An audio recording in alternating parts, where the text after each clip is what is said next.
Hello and welcome to Good Nightmare, a podcast where the second take is always better than the first. Or so we hope. Today's episode is one that I'm sure many of my listeners will recognise. Instead of just looking at the murders, however, we're going to also look at the demand that brought these murders about. Robert Knox was a Scottish anatomist, zoologist, ethologist and physician. He was the 8th child of Mary and Robert Knox, a teacher of maths and natural philosophy in Edinburgh. As a child, Robert Knox contracted smallpox, which destroyed one side of his face, including his eye. During his career, he'd written many books and had an extensive career in transcendental anatomy, which he introduced to the field in theory. The idea that anatomy consists of ideal patterns and structures in all organisms in nature. Despite his contributions to the field, he would come to be known most infamously for his involvement in the murders committed by Burke and Hare. In 1832, the Anatomy Act was introduced in Scotland as there was an increased need for human bodies to be used for dissection and study in medical education. Under this act, 1 or 2 licenses would be given to teachers per institution. These teachers would then be responsible for attaining, distributing and caring for the donated bodies. Knox suffered under this act, as he had poor relationships with his professional colleagues and was unable to attain bodies for dissection easily, which ultimately ruined his career. Ironically, the act had been put in place in response to the illegal trade in corpses that had been taking place. Prior to the 1832 Act, the Murder Act, established in 1752, meant that only the corpses of executed murderers could be used for dissection and study of human anatomy and surgery. By the 19th century, there had been a boost in the interest of medical science and practice, as well as a decrease in the number of murderers who were executed for their crimes. This resulted in a body shortage, hence the new Anatomy Act. Knox was already set up to fail before the Anatomy Act came into being, as the increase in medical students and his potential use of the French method of teaching meant that there would need to be 1 corpse per student, a feat that was near impossible without some illegal assistance. Body snatching became prevalent in the years following the Act. In fact, family members and friends of the deceased would often watch over a loved one's body from funeral to burial, and would then sit by the grave themselves or employ security to prevent the body being stolen or disturbed. William Hare's place of birth is unconfirmed, as is his age and year of birth, though when arrested in 1828, he gave his age as 21 years old. He reportedly worked in Ireland as a labourer before moving to Britain, though little else of his early life is recorded. He moved on to Edinburgh and worked as a coalman's assistant. It was here that he took up lodging with the Lairds, nearby in Westport. Brian Bailey, a historic writer, described Hare in his novel, Burke and Hare, The Year of the Ghoul, as illiterate and uncouth, a lean, quarrelsome, violent and amoral character with the scars from old wounds about his head and brow. William Burke was born in County Tyrone, Ireland. He lived a comfortable life, born to middle-class parents, and served in the British Army with his brother for some time. Soon after, he met and married a woman and settled in County Mayo, though the marriage didn't last. After an argument in 1818 with his wife's father, Burke deserted his wife and family and moved to Scotland to work as a labourer. It was here that he met with Helen MacDougall, who he called Nellie affectionately, and the pair married. The couple soon moved to Tanner's Close, and when work dried up, Burke became a cobbler. Burke had a positive reputation, known for his good humour and his commitment to religion. He was rarely seen without his Bible. Edinburgh at the time was a leading centre of anatomical study. The demand for cadavers was high, but the supply was minimal due to legal restrictions. Laws were in place that required any cadavers for research to come from those who had died in prison, victims of suicide, or foundlings or orphans. Body snatching was on the rise, with the body snatchers themselves often being referred to as resurrection men. It was in 1827 that Hare met Burke and his wife MacDougall when the couple came to work in Midlothian on the harvest. The two soon moved in with Hare in Hare's Tanner's Close lodging, where they became known for their hard drinking and lewd behaviour. In November of 1827, a lodger of Hare's passed unexpectedly of dropsy, known now as edema, which results in accumulation of fluid in the body between the skin and body cavities, causing severe pain. Hare was unsure what to do.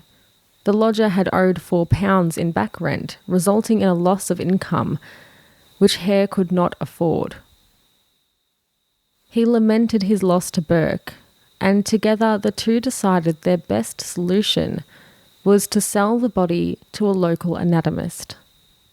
They sourced a coffin from a carpenter to be paid for by the local parish. As there was no one else to bury the body, it would be placed in this coffin and buried by the parish.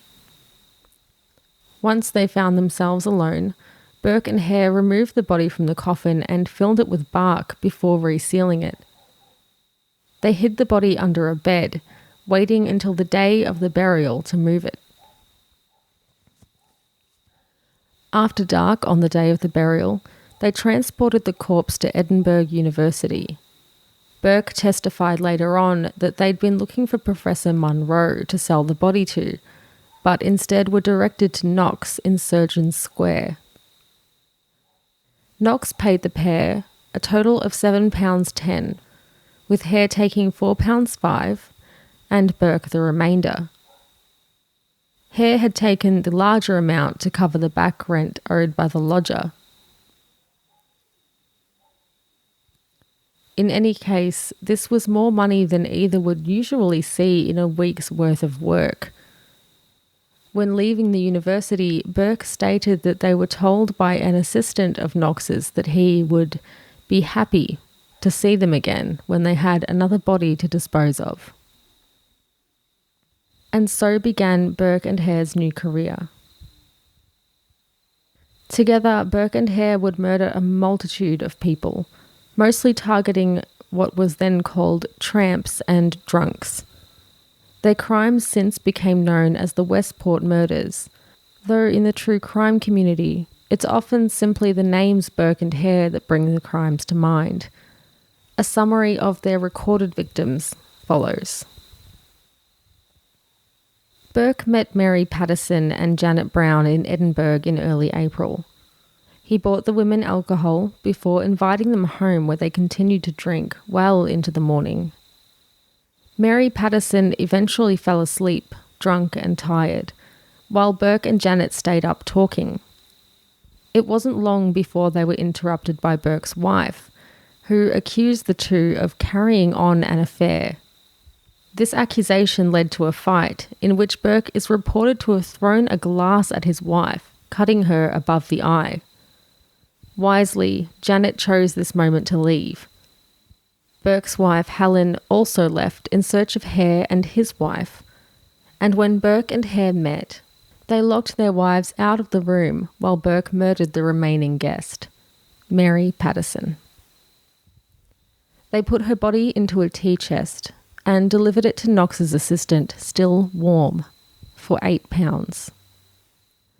The assistant inquired as to how they attained the body, as he recognised the woman. Burke explained that she had drunk herself to death, and that they had then purchased her body to resell to Knox. Knox was apparently so happy with the body that he stored it in whiskey for 3 months before dissecting it.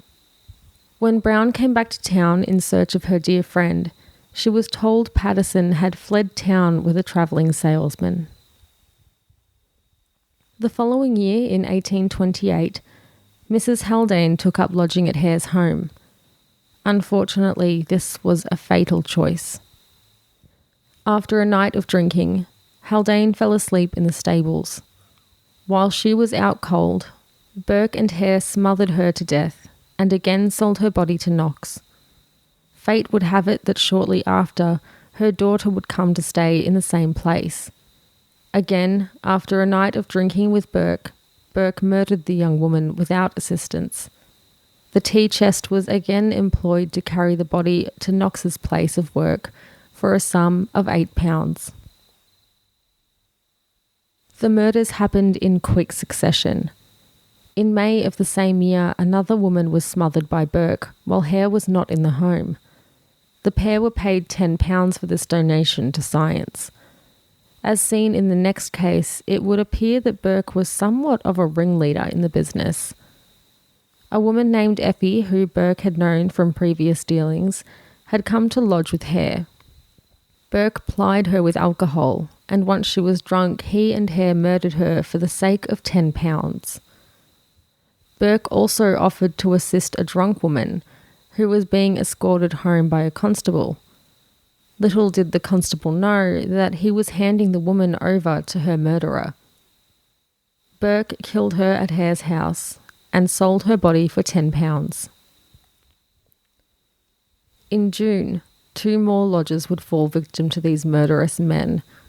As described by Burke, quote, an old woman and her mute boy, her grandson, were lodging with Hare.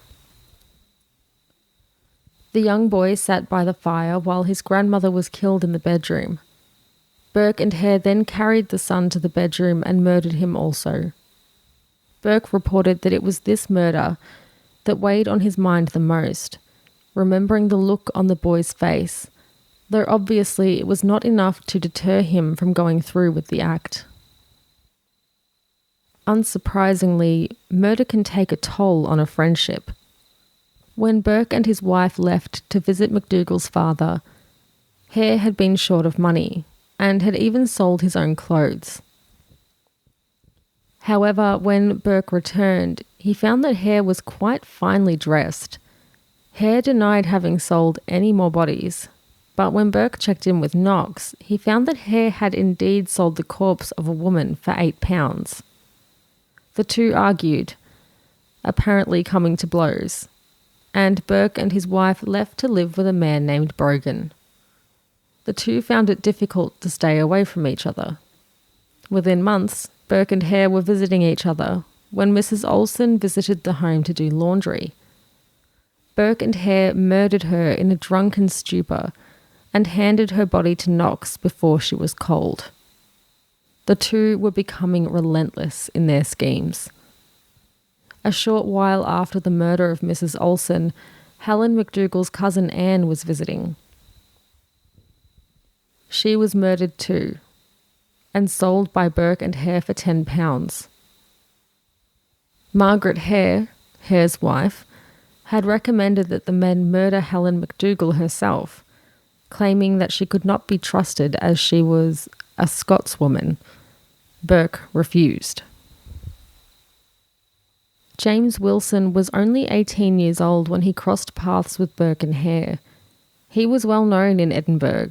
He walked with a limp caused by a deformity, and he was mentally disabled. James had been living on the street when Burke and Hare convinced him to come to their lodging for some whiskey. When the trio arrived home, Burke and Hare led James into the bedroom. By this stage, Margaret Hare was becoming more involved in the murders. She locked the bedroom door behind the men and slid the key to them. James was strong. When the men attacked him, he fought for his life, but he was eventually overtaken and murdered. the pair stripped him of his clothes, stole his belongings, and then sold his body to Knox. When Knox presented James's body for dissection, his students claimed to recognize the man. Knox told them that was impossible and went ahead with the dissection. He chose to dissect this one before any of his other stored corpses, when word about town was that James had gone missing.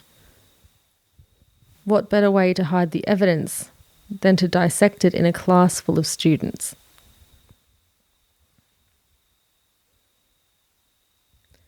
There would be one final murder before the pair were caught. On October 31, 1828, Margaret Doherty was lured into a lodging house with Burke, and the pair drank together. Burke left Doherty with his wife under the premise that he was going to fetch more whiskey, while he was actually fetching Hare.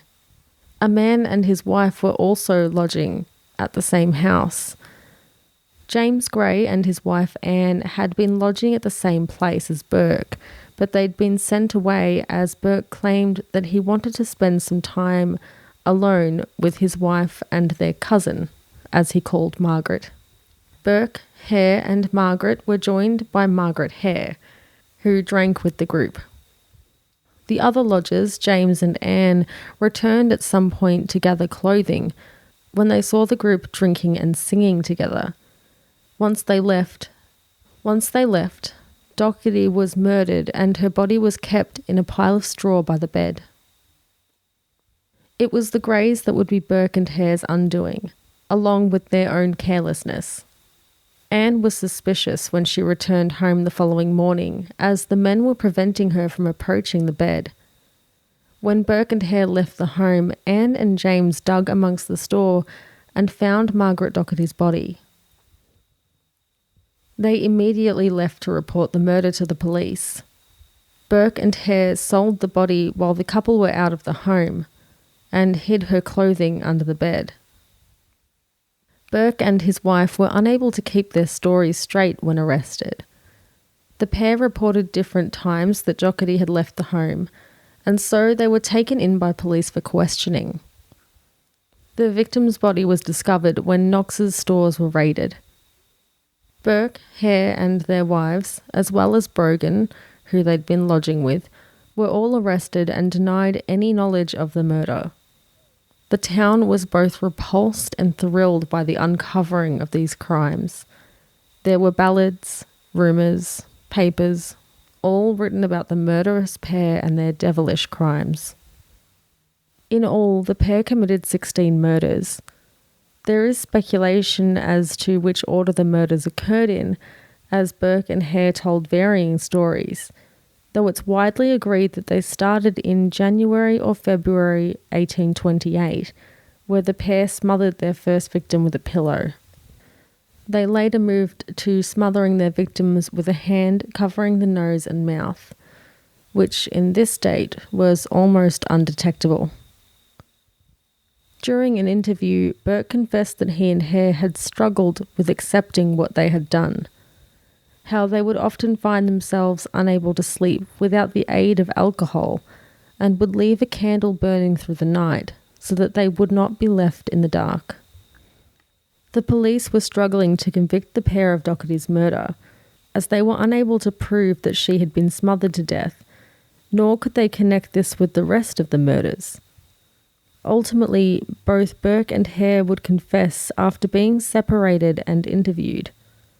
Burke gave one official statement and another interview later on, in which the details of the murders differed but were admitted to. Hare also confessed to his part in the crimes. Hare, however, was offered full immunity if he would turn King's evidence. Simply put, if he would plead guilty and give evidence against his accomplice. He admitted to all 16 murders, giving details that would see Burke sent to a gruesome death. Burke's wife was also charged with murder. However, her charges didn't stick.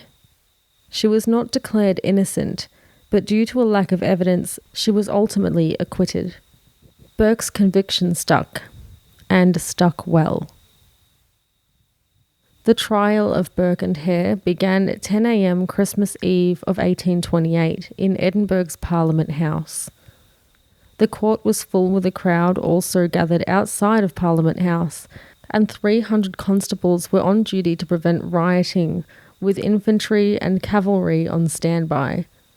To say that this was the talk of the town would be doing it a disservice. Trial ran through the day and night to Christmas morning, with concerns that a break in the case would disturb the validity of the trial. For this reason, they did not so much as stop for a meal. Each murder was tried separately as they were committed under different circumstances. The case of Doherty was tried first, as it was the murder with the most evidence. Hare and Knox were called as witnesses against Burke, but both tried to avoid responding to questioning. It was David Patterson who had often been the messenger and body collector between Burke, Hare and Knox, who testified that Burke and Hare had supplied Knox with fresh corpses. Hare claimed that in the murder of Doherty it was MacDougall, Burke's wife, who was involved, and that Burke was the sole killer. He claimed that Doherty had twice attempted to escape, and that MacDougall was the one to bring her back. He did admit to helping deliver the corpse to Knox. As for Hare's wife, she took the stand with a sick baby in her arms and avoided answering questions put to her by claiming that she had a bad memory and couldn't recall the events. I know I have a bad memory.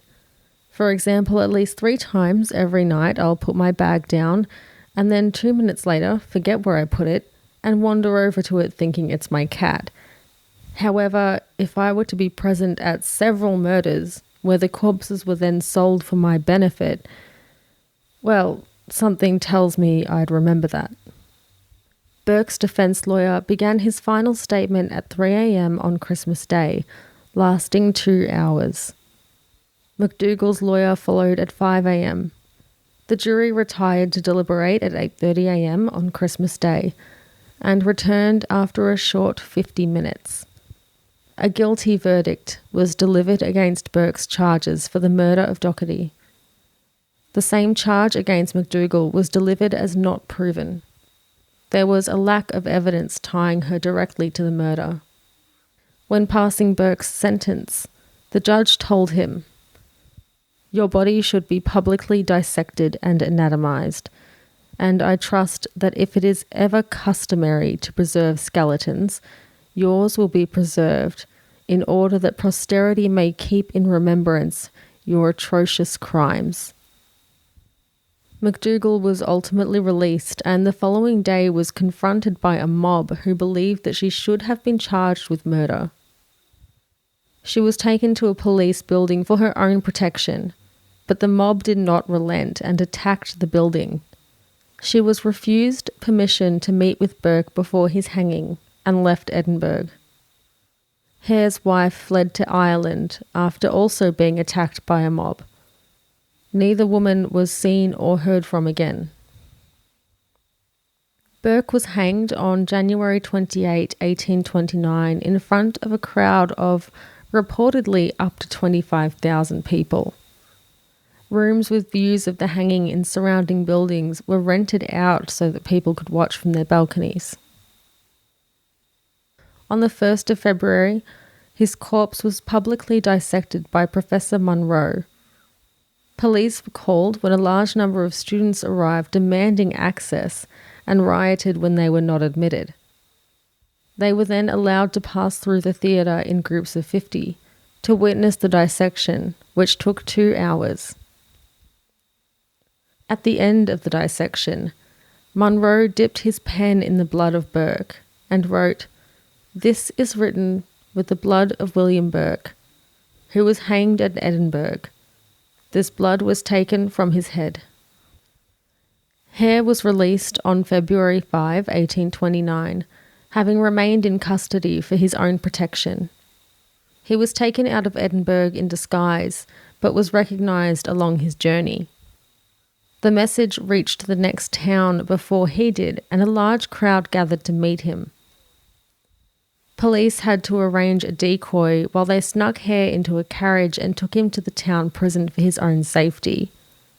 A riot ensued in which rocks were thrown at the building, lamps, doors and windows were broken, and 100 special constables were called upon to restore order. In the early morning, Hare was escorted by a sheriff and a militia guard just out of town. He was advised to make his way to the English border. He was never heard from again. Knox didn't get away quite so freely either. While he was exonerated because he had not directly committed any crime, when the town discovered that it was he who had been involved in the murders, in the sense that he was happily accepting the bodies of murder victims, a mob attacked his home. By 1831, Knox was forced to retire from his position at the Royal College of Surgeons of Edinburgh due to pressure from his colleagues and superiors. He didn't suffer too long. His infamy led to an increase in students wishing to study under him, and at one point he had as many as 504 students, which allowed him a sustainable income. For some time after, his student following again declined, when anatomy and dissection classes were made compulsory everywhere. Knox continued to purchase corpses from shady figures. After finding himself all but shunned from other places of employment, including being blocked by 11 professors for a chair in pathology, the group preferred to abolish the post rather than appoint Knox. He eventually closed up shop in 1844. In 1847, he was found guilty of falsifying student attendance records and was banned from teaching at all in Scotland. These prolific murders brought attention to the issues surrounding weak laws around acquiring bodies for scientific purposes, and this led to the passing of the Anatomy Act. As mentioned earlier, under this Act, 1 or 2 licenses would be given to teachers per institution. These teachers would then be responsible for attaining, distributing, and caring for the donated bodies. The laws around disturbing and robbing graves were minimal. Disturbing or robbing property from a grave was a criminal offence. However, stealing the actual body wasn't. It was determined that as the person was dead, they no longer owned their body, nor did their family members, and therefore it wasn't a criminal offence should someone take it for whatever purpose they may have. It was families of the deceased as well as other Edinburgh residents who took to the streets to effect change. In the meantime, families would often guard their loved ones' burial plots by holding a nightly vigil. Watchtowers were also placed in some cemeteries, or giant stone slabs would be placed over the grave until the body beneath it had decomposed enough not to be of use to anatomists. Some families even used cages that would be placed over the grave. A cemetery I enjoy visiting, which dates back to the early 1800s, has these cages, most notably over the graves of young children. A majority of the graves there also have large stone slabs in place, at least where it could be afforded. And in one case there is a massive vault with a heavy lockable door. Unfortunately, this particular vault tends to flood in the rainy season, though I'm sure its occupants don't mind. Adversely, some historians claim that it was this constant vigilance that may have led Burke and Hare to their conclusion. If they couldn't rob graves, they'd simply create bodies. The influence of their murders did not stop there. Smothering victims or committing an anatomy murder, in which a person is murdered in order to be sold to an anatomist, became known commonly as Burking. Goes to show humans have always been distasteful. Similar to the case of Lizzie Borden, a rhyme also began to circulate. I am terrible at accents, so I'm going to read this in my own Aussie accent, but you can imagine it in a Scottish one. Up the close and down the stair, butt and bean with Burke and Hare. Burke's the butcher, Hare's the thief. Knox the boy that buys the beef. Burke and Hare have since been represented in popular media for decades. And while Burke's skeleton remains on display to this day, I can't imagine the story will ever stop circulating. After reading into this case, I myself bought a copy of The Year of the Ghouls by Brian Bailey to curl up with at night. And I highly recommend looking into a copy for yourself if you're interested in following up on this case.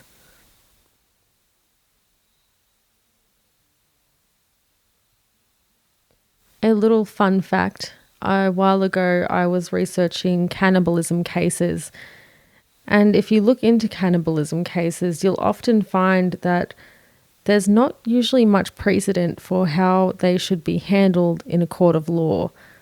It's often such a rare crime that there aren't really any laws surrounding it. I guess that's kind of like grave robbing in the 1800s. If you have any other grave robbing tales or creepy cemetery stories that you'd like to share with myself or my listeners, you can reach me via email at goodnightmare_s@outlook.com or on Twitter or Instagram at goodnightmare_s. Thank you so much for listening, and I hope you enjoyed this much longer episode of Good Nightmare. At the moment, I'm just not able to put these out as often as I wish I could, in the sense of having longer episodes, but I do hope to put one out every now and then that's a little bit longer than normal. In the meantime, I keep my episodes short so that they're good for your coffee breaks, a little story before bed, or just to marathon them. I hope you've been enjoying them, and thank you so much for listening. Until next time, sweet dreams.